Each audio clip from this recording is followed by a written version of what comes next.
Hey guys, good evening. I hope so आप सब ठीक होंगे और आपकी जो एसएससी सीजल 2026 की प्रिपरेशन है वो भी अच्छी चल रही होगी।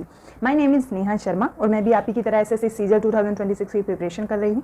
आज मैं आपके लिए एक नया एनालिसिस पॉइंट लेकर आई हूँ, क्योंकि आपको पता है कि मैं हमेशा एनालिसिस करके और अपना जो एक्सपीरियंस है उसके बेस पे आपके लिए छोटी छोटी क्लिप्स लेकर आती हूँ, जिसमें कि आपको आपका टाइम भी सेव हो जाएगा और आपको ज़्यादा पढ़ना भी नहीं पड़ेगा। देखिए, पॉलिटी का एक टॉपिक है सीएम और पीएम, जिसमें आर्टिकल्स आ जाते हैं, ठीक है, और पार्ट्स आ जाते हैं। तो मैं ओनली सीएम और पीएम ही लेकर आई हूँ। आपको सब कुछ नहीं पढ़ना है, क्योंकि एग्जाम में सब चीज़ें नहीं पूछी जाती है। स्मार्ट स्टडी वही होती है जिसके बारे में आपको पता हो कि क्या क्या हमें किताब से, बुक से उठाना है, ठीक है। तो मैं आपके लिए एक छोटी सी वीडियो लेके आई हूँ जिसमें सीएम और पीएम के बारे में बताया गया है, कौन से आर्टिकल है, कौन से भाग में है और उनकी क्या पावर्स है। बस इतना ही पढ़ना है आपको सीएम और पीएम के बारे में, इसके अलावा आपको कुछ भी नहीं पढ़ना है। जो आपका पॉलिटिक्स का ये छोटा सा टॉपिक है ये आपका क्लियर हो जाएगा, ठीक है। अगर आपको वीडियो पसंद आई तो प्लीज़ चैनल को सब्सक्राइब भी किया कीजिए, ताकि मैं आपके लिए और भी ऐसी छोटी छोटी क्लिप्स लेकर आऊँ, ताकि आपका भी टाइम सेव हो और मेरा भी टाइम सेव हो, क्योंकि मैं भी प्रिपरेशन कर रही हूँ। तो मुझे अच्छा लगता है कि जो थोड़े बहुत जो बेनिफिट्स हैं मैं आपके साथ शेयर करूं। प्लीज़ मेरा भी थोड़ा मोटिवेशन बनता है। आप पूरी वीडियो देखिएगा, उसके बाद अगर आपको ये पसंद आई हो तो चैनल को लाइक, सब्सक्राइब एंड शेयर भी जरूर कीजिएगा। इस वीडियो में हम बात करने वाले हैं इंडियन प्राइम मिनिस्टर के पास कौन कौन सी पावर्स हैं और उनकी क्या क्या ड्यूटीज हैं। इंडियन कॉन्स्टिट्यूशन में प्राइम मिनिस्टर की अपॉइंटमेंट या इलेक्शन के लिए कोई स्पेसिफिक प्रोसेस नहीं है।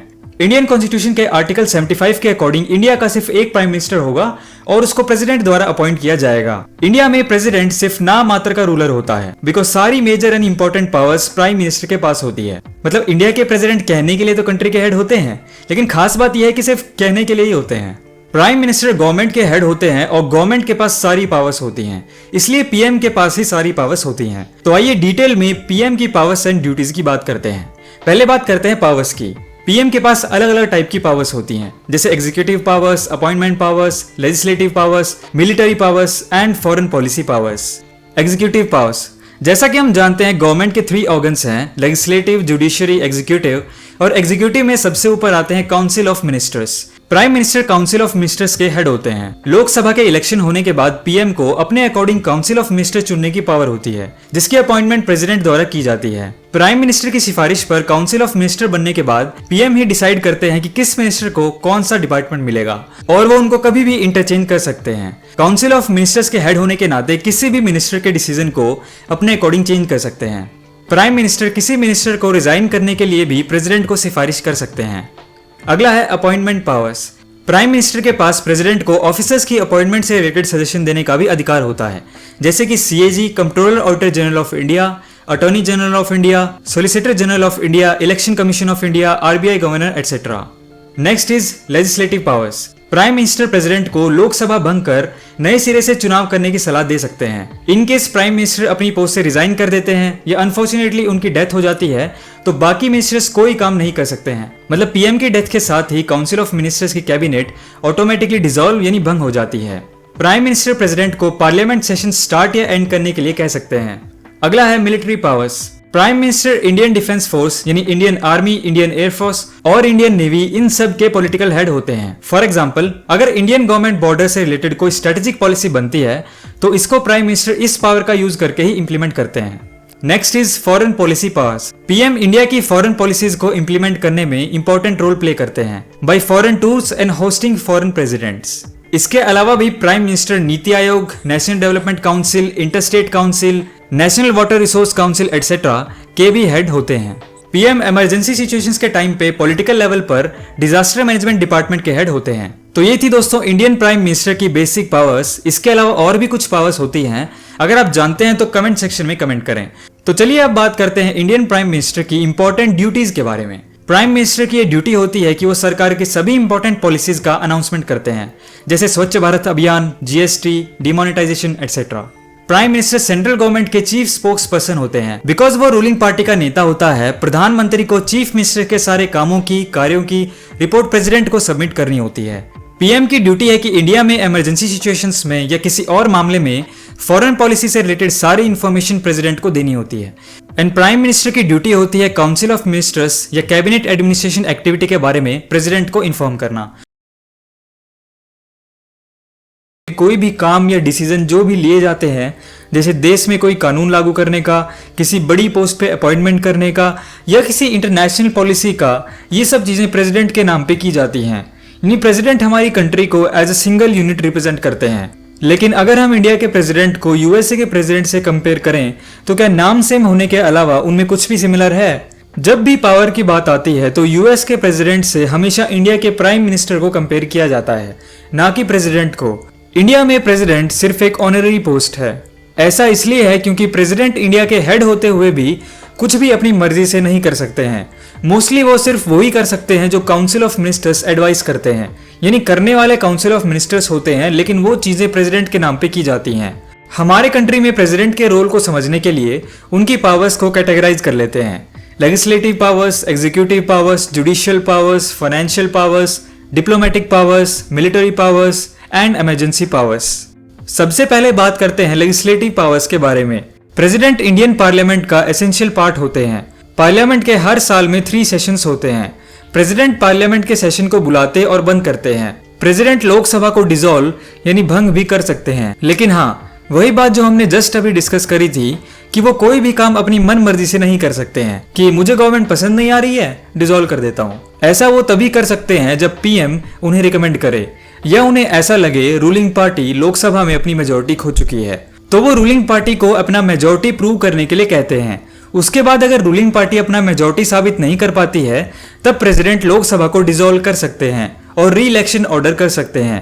प्रेसिडेंट जनरल इलेक्शन के बाद पहले सेशन में अपनी वेलकम स्पीच देते हैं और हर साल के फर्स्ट सेशन को भी एड्रेस कर सकते हैं। जैसा कि हम जानते हैं हमारी लोकसभा में 545 सीट्स होती हैं और राज्यसभा में 245 सीट्स होती हैं, जिनमें से लोकसभा में 2 और राज्यसभा में 12 नॉमिनल सीट्स होती हैं और इन सीट्स को प्रेसिडेंट नॉमिनेशन के थ्रू फिल करते हैं। लोकसभा में 2 nomination seats Anglo Indian community में से फिल की जाती हैं। अगर प्रेसिडेंट को लगता है कि इनकी लोकसभा में रिप्रेजेंटेशन नहीं है तो वो नॉमिनेट कर सकते हैं। करंटली इन सीट्स पर जॉर्ज बेकर वेस्ट बंगाल से और रिचर्ड हे केरला से नॉमिनेटेड हैं। राज्यसभा की ये 12 सीट्स प्रेसिडेंट द्वारा डिफरेंट फील्ड के पर्संस की रिप्रेजेंटेशन को राज्यसभा में दिखाने के लिए नॉमिनेट करते हैं। जैसे मैरी कॉम को स्पोर्ट्स कैटेगरी में फॉर्मर प्रेसिडेंट प्रणब मुखर्जी द्वारा नॉमिनेट किया गया था और सुब्रमण्यम स्वामी को इकोनॉमिक्स फील्ड में नॉमिनेट किया गया था।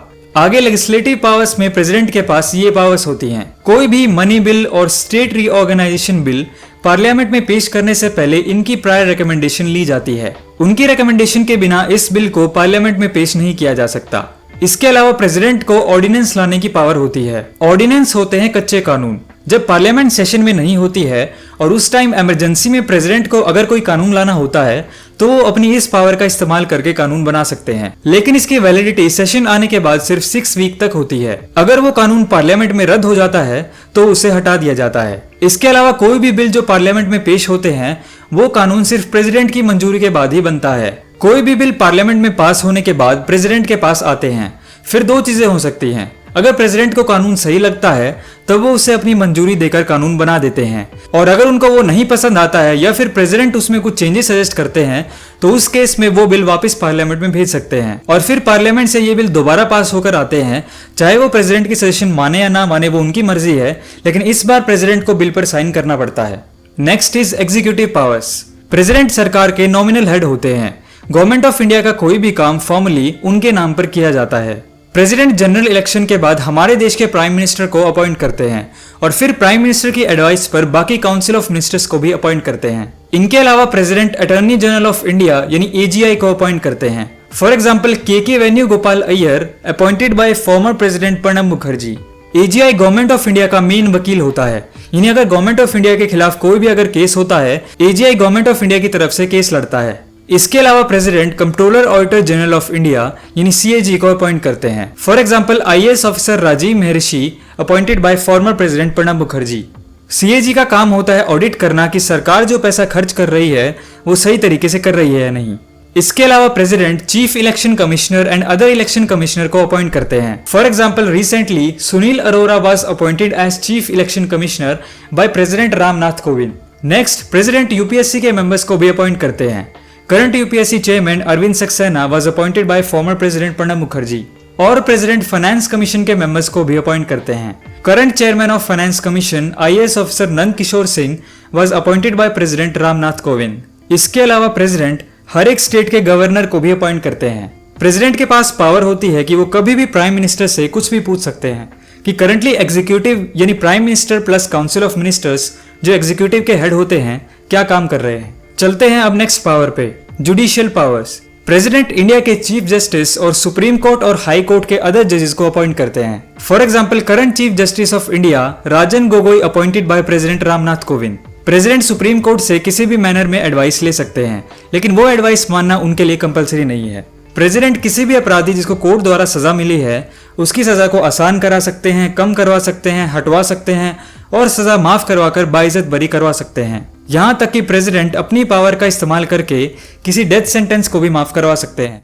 प्रेसिडेंट को एनुअल फाइनेंशियल स्टेटमेंट यानी यूनियन बजट पार्लियामेंट में पेश करना होता है। ये काम प्रेसिडेंट किसी और के थ्रू भी करवा सकते हैं, जैसे हर साल ये काम प्रेसिडेंट फाइनेंस मिनिस्टर के थ्रू करवाते हैं। जैसे इस साल का budget finance minister Nirmala Sitharaman ने पेश किया था। प्रेसिडेंट के पास कंटिजेंसी फंड ऑफ इंडिया का एक्सेस होता है। ये फंड नॉर्मल गवर्नमेंट के खजाने से अलग होता है। इस फंड का इस्तेमाल प्रेसिडेंट किसी इमरजेंसी सिचुएशन में कर सकते हैं। प्रेसिडेंट हर 5 साल के बाद फाइनेंस कमीशन बनाते हैं जो सरकार को सेंटर और स्टेट के बीच में रेवेन्यूज डिवाइड करने के लिए और उनका परसेंटेज डिसाइड करने के लिए हेल्प करती है। मतलब जो टैक्स सरकार वसूल रही है उसका कितना परसेंट शेयर सेंट्रल गवर्नमेंट को जाएगा और कितना परसेंट स्टेट गवर्नमेंट को जाएगा, ये डिसाइड करने का काम करती है। Next is diplomatic powers. India international level पे कोई भी ट्रीटी या एग्रीमेंट नेगोशिएट या साइन करता है तो वो प्रेसिडेंट के बिहाफ पे किया जाता है, लेकिन इसका अप्रूवल पार्लियामेंट से लिया जाता है। प्रेसिडेंट इंडिया को इंटरनेशनल फॉर्म्स पे अपने डिप्लोमेट्स जैसे एम्बेसडर और हाई कमिश्नर्स को भेजकर रिप्रेजेंट करते हैं और फॉरेन एम्बेसडर्स जो इंडिया विजिट करते हैं उनको फैसिलिटेट करते हैं। Next is military powers. President हमारे देश की फोर्सेज के सुप्रीम कमांडर होते हैं। प्रेसिडेंट इंडियन डिफेंस के 3 organs Indian army, Indian navy और इंडियन एयरफोर्स के चीफ्स को अपॉइंट करते हैं। प्रेसिडेंट ही किसी कंट्री के साथ वॉर डिक्लेयर कर सकते हैं। फॉर एग्जांपल इंडिया का किसी दूसरी कंट्री के साथ वॉर सिचुएशन आती है तो प्रेसिडेंट वॉर डिक्लेयर कर सकते हैं और फिर उस वॉर को रोक भी सकते हैं। इन सभी चीजों के लिए प्रेसिडेंट को बाद में पार्लियामेंट में अप्रूवल लेना पड़ता है। Next, emergency powers. प्रेसिडेंट के पास इन सभी पावर्स के अलावा कुछ एक्स्ट्रा ऑर्डिनरी पावर्स भी होती हैं जो प्रेसिडेंट इमरजेंसी में इस्तेमाल करते हैं। 3 टाइप की इमरजेंसीज होती हैं, national emergency, president rule and financial emergency. National emergency लगती है 2 केसेस में। पहला, वॉर या एग्रेशन के केस में, अगर किसी कंट्री के साथ वॉर हो जाता है या एग्रेशन हो जाता है। और दूसरा, आर्म रिबेलियन। इस केस में जब कुछ ग्रुप्स हथियारबंद होकर गवर्नमेंट को अपोज करते हैं या देश में इंटरनल दंगे वगैरह हो जाते हैं। नेशनल इमरजेंसी इंडिया में 3 बार लगाई गई है। पहली 1962 में जब इंडिया का चाइना के साथ वॉर हुआ था, दूसरी 1971 में जब पाकिस्तान के साथ वॉर हुआ था, फिर 1975 में। कोई वॉर तो नहीं हुआ था, आप कमेंट सेक्शन में कमेंट करके बताइए 1975 की इमरजेंसी का क्या रीजन था।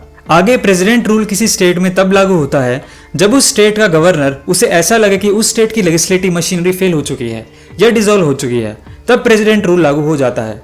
और फाइनेंशियल इमरजेंसी जब इंडिया में इकोनॉमिक सिचुएशन खराब हो जाती है, फाइनेंशियल स्टेबिलिटी को नुकसान होता है और फाइनेंशियल क्राइसिस आ जाता है, तब लागू की जाती है। और लागू होने के बाद ऐसी इमरजेंसी के लिए 2 महीने के अंदर पार्लियामेंट से अप्रूवल लेना पड़ता है, अदरवाइज वो इमरजेंसी नल एंड वॉइड हो जाती है। लेकिन खास बात यह है, फॉर्चुनेटली इंडिया में अभी तक फाइनेंशियल इमरजेंसी नहीं लगी है। तो ये होती है बेसिकली प्रेसिडेंट की पावर्स। अब हमारे माइंड में ये चीज भी आ जाएगी, जब हर चीज के लिए प्रेसिडेंट को काउंसिल ऑफ मिनिस्टर्स या पार्लियामेंट का अप्रूवल लेना ही होता है, तो फिर जरूरत ही क्या है इस पोस्ट की।